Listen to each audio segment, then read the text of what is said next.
सभी को सुप्रभातम। आज के जो मॉर्निंग सेशन में मैं जो सेशन लेके आया हूँ, बोर्ड पे साफ लिखा हुआ है 10वीं पास स्टूडेंट्स सही स्ट्रीम का चुनाव कर अपना भविष्य सुनिश्चित करें। जैसा कि आपको दोस्तों सबको मालूम है, RBSE ने साइंस मैथ्स का रिजल्ट पिछले 7 तारीख को जारी कर दिया है। कॉमर्स का रिजल्ट भी आ गया है। अभी जल्द ही 4-5 दिन बाद आर्ट्स का रिजल्ट और लगभग जुलाई के अंतिम सप्ताह में 10वीं का रिजल्ट आने वाला है। तो 10वीं पास स्टूडेंट्स जो है वो रिजल्ट की वेट कर रहे हैं। तो मैं आज उनके लिए विशेष सेशन ले रहा हूँ और उनको सलाह देना चाहता हूँ कि रिजल्ट का वेट करने की बजाय सही स्ट्रीम का चुनाव करने के लिए मंथन करें, सोच विचार करें। क्या मंथन करना सर, कि मुझे कौन सी स्ट्रीम में जाना है। इसके बाद 3 फील्ड रहते हैं सर, आर्ट्स, कॉमर्स और साइंस में PCB और PCM, ठीक है, एग्रीकल्चर भी रहता है ये। अब इनमें से कौन सी स्ट्रीम का चयन करना है, इसीलिए आपको रिजल्ट का वेट करने की बजाय आपको सभी स्टूडेंट्स को मैं कहना चाहूँगा कि सही स्ट्रीम का चुनाव करें और एक बार अपने से आगे जो पढ़ रहे हैं उनकी सब्जेक्ट्स को टटोल के देखें। फिर अपनी रुचि किस में है, आप क्या बनना चाहते हैं, उसके अनुसार ही स्ट्रीम का चयन करें। किसी के प्रेशर में, दबाव में आकर चयन नहीं करें, भले ही वो अपने माता पिता के नहीं हो, ठीक है ना, भले ही वो अपने अभिभावक या माता पिता के नहीं हो। किसी के दबाव में आकर किसी स्ट्रीम का चयन नहीं करे, नहीं तो आगे जाके आपका भविष्य फिर बिगड़ जाएगा। यानी कहने का मतलब मेरा आज यही है आपको दोस्तों कि 10वीं पास जो स्टूडेंट होते हैं, अभी बच्चे होते हैं, उनको मालूम नहीं होता कि मुझे किस फील्ड में जाता है, लेकिन ये तो उनको मालूम होता है कि मुझे बनना क्या है। अब बनना क्या है, उस हिसाब से अगर वो स्ट्रीम लेगा, आर्ट्स लेना है या कॉमर्स लेना है या साइंस लेना है, मान लो डॉक्टर बनना और फिर आर्ट्स ले ली तो उसका तो सपना अधूरा रह गया। आर्ट्स दिलवा दी घर वालों। कॉमर्स लेनी है, CA बनना था, साइंस ले ली, मतलब ही नहीं निकलेगा। तो कहने का मतलब मेरा ये है कि बिना दबाव के आप रिजल्ट का इंतजार करें। अच्छी बात है, रिजल्ट आने वाला है आपका जल्दी, उससे पहले ये काम आपसे आज से शुरू कर दे। और बहुत सारे अभिभावक भी इसको लेके चिंतित रहते हैं कि मेरे बच्चे को मैं कौन सी विषय दिलाऊं, और कई अभिभावक तो पहले से ठप्पा ठोक के बैठे हैं कि मेरा बच्चा डॉक्टर ही बनेगा, मेरा बच्चा इंजीनियर ही बनेगा, ठीक है ना, मेरा बच्चा CA ही बनेगा। अब बच्चे को क्या बनना है वो पूछते तक नहीं है। उन अभिभावकों से भी मैं कहना चाहूँगा कि आप बच्चे की इच्छा पूछे, उसकी विश क्या है ये जरूर जाने, वो क्या बनना चाहता है भविष्य में आगे पढ़कर, ये पूछना बहुत ज़रूरी है। नहीं तो आपका बच्चा आगे जाके उसका भविष्य खतरे में पड़ सकता है। तो सही स्ट्रीम का अगर चुनाव कर लिया तो उसका भविष्य जो है, फ्यूचर है, वो एकदम सुनिश्चित यानी डेफिनेट हो जाएगा, यानी बढ़िया उसका भविष्य बन जाएगा। तो आज के जो स्ट्रीम का चयन करके अपना भविष्य सुनिश्चित करें, इस सेशन में मैं सभी अभिभावकों और 10वीं में पढ़ने वाले स्टूडेंटों से यही मैं आग्रह करूंगा कि बिना रिजल्ट का इंतजार किए, उससे पहले आपको जो 10-15 दिन मिल रहे हैं उसमें आप सही स्ट्रीम का चुनाव करें। अपने से जो सीनियर हैं उनसे मिले, और सर कहाँ किसको पूछे, अपने गुरुजी जो रहते हैं उनसे भी सलाह मशविरा करें, जो भी आपको पढ़ाया है 10वीं में उनसे भी सलाह मशविरा करें, ठीक है, अपने दोस्तों से भी सलाह। एक ये देखा देखी जो होती है, उड़ा उड़ी होती है कि मेरे दोस्त ने साइंस लिए तो मैं भी लूँगा, देखा देखी कोई काम नहीं करना, ठीक है ना, किसी को देख के काम करना। जैसे किसी ने साइंस ले ली और उसका वो जिगरी फ्रेंड है तो वो भी साइंस लेगा, जबकि उसकी साइंस में रुचि ही नहीं है, ना साइंस में उसको कुछ आता है। तो मेरा कहने का मतलब दोस्तों ये है कि मान लो उस बच्चे के विषय रुचि है आर्ट्स में और वो जबरदस्ती साइंस ले रहा है, तो अब आप खुद ही विचार करिए कि उसका भविष्य कैसा होगा। एक दो मेरे व्यक्तिगत जीवन के भी उदाहरण दूंगा। एक बच्चा सीनियर में जहाँ मैं स्कूल में पढ़ाता था, सन 2012 की बात है, तो 10वीं में वो बच्चा टॉप आया। उसने 84% बनाए सन 2012 में, जहाँ मैं सीनियर स्कूल में पढ़ाता था वहाँ पे। तो उस बच्चे ने आगे एक बड़ा प्यारा सा सवाल किया, आज भी मेरे जहन में वो सवाल बार बार उभरता है। उस बच्चे ने कहा कि सर 84% बनाए और मैं टॉपर आया, इसका मतलब मुझे साइंस लेनी जरूरी है क्या? मैंने कहा बेटा ये किसने कहा तेरे को? सर सब पूरे गांव वाले कह रहे, घर वाले भी कह रहे, तू होशियार है, साइंस ले ले, वो ले ले। जबकि उस बच्चे की इंटरेस्ट किस में था? सामाजिक में। और सामाजिक में उसके लगभग 98 या 99 नंबर थे उस समय। मैंने कहा बेटा ऐसा कोई जरूरी नहीं है कि तू साइंस ले, आर्ट्स ले। और आर्ट्स से तो आर्ट्स लूंगा तो गाँव वाले तो आर्ट्स तो वो लेते हैं जो कमजोर वर्ग के होते हैं, जो सरकारी स्कूलों में पढ़ने। अरे सरकारी स्कूलों में जाओ, बढ़िया फैकल्टी मिलेगी यार। सरकारी स्कूल में एक से एक लेक्चरर भरे पड़े, युवा लेक्चरर लगे हुए, बड़े जोश से पढ़ा रहे। कौन कहता है सरकारी स्कूलों में सुविधा नहीं? आज कौन सी पंचायत स्तर पे उच्च माध्यमिक विद्यालय नहीं है?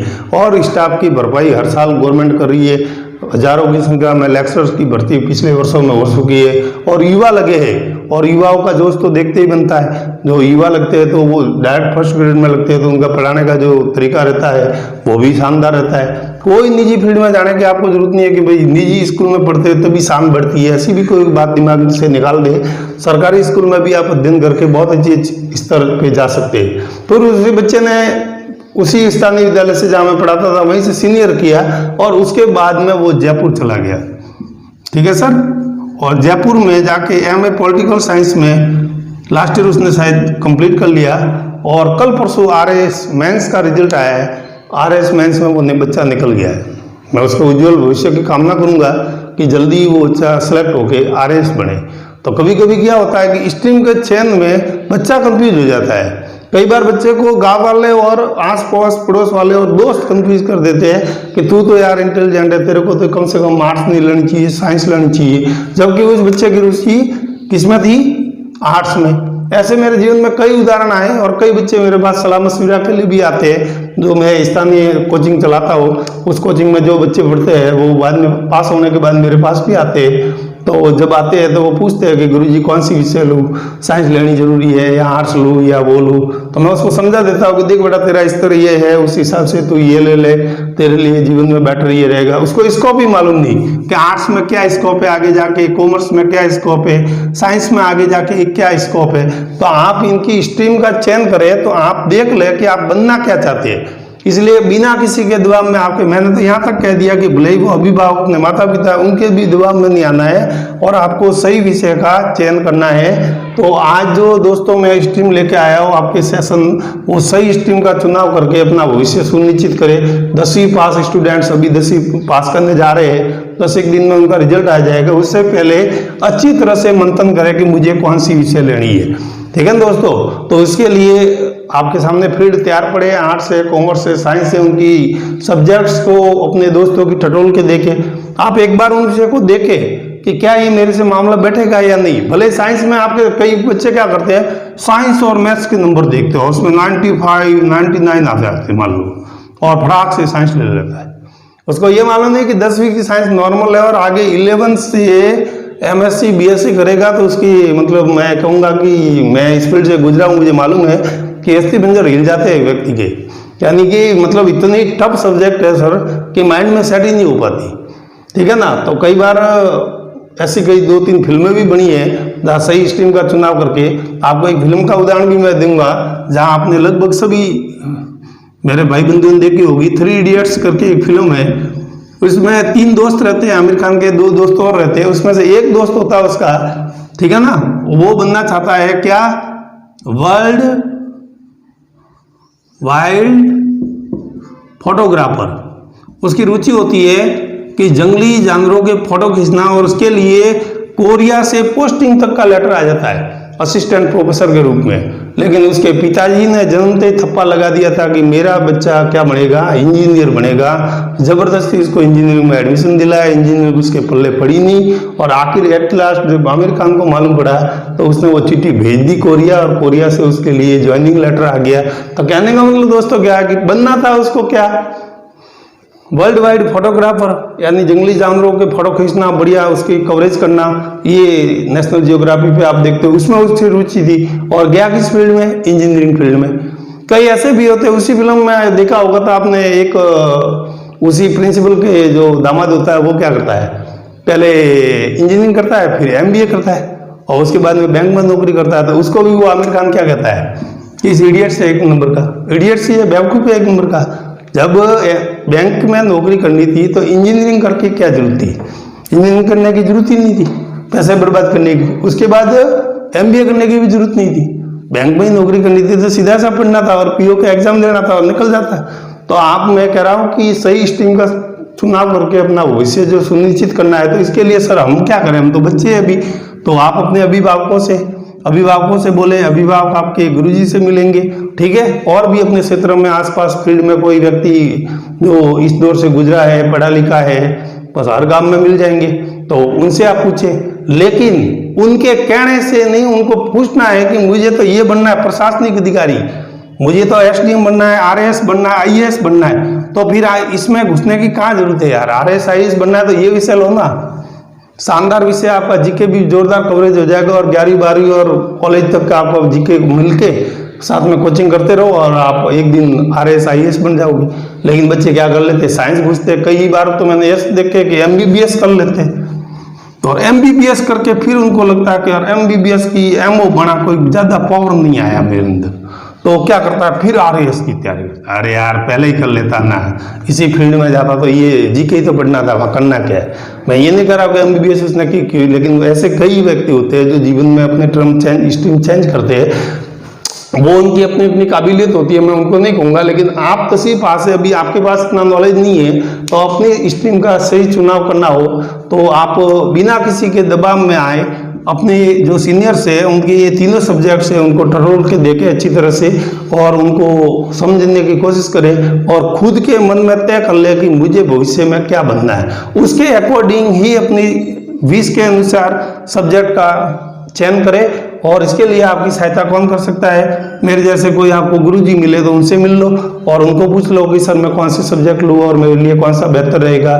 तो सबसे पहले तो खुद की इच्छा बतानी है, फिर गुरुजी कहेंगे कि भाई ये नहीं कर सके तो ये कर ले, ये नहीं कर सके तो ये कर ले। यानी कि आपके सामने बहुत बड़ी चुनौती आने वाली है। आप जल्दबाजी में, कहीं कोरोना चल रहा है, जुलाई में तो लॉकडाउन चल रहा है, अगस्त में एकदम से स्कूल खुलेगी और आप दिमाग से दे साइंस में, दे आर्ट्स में, कॉमर्स में एडमिशन शुरू हो जाएंगे और आप ले लेंगे।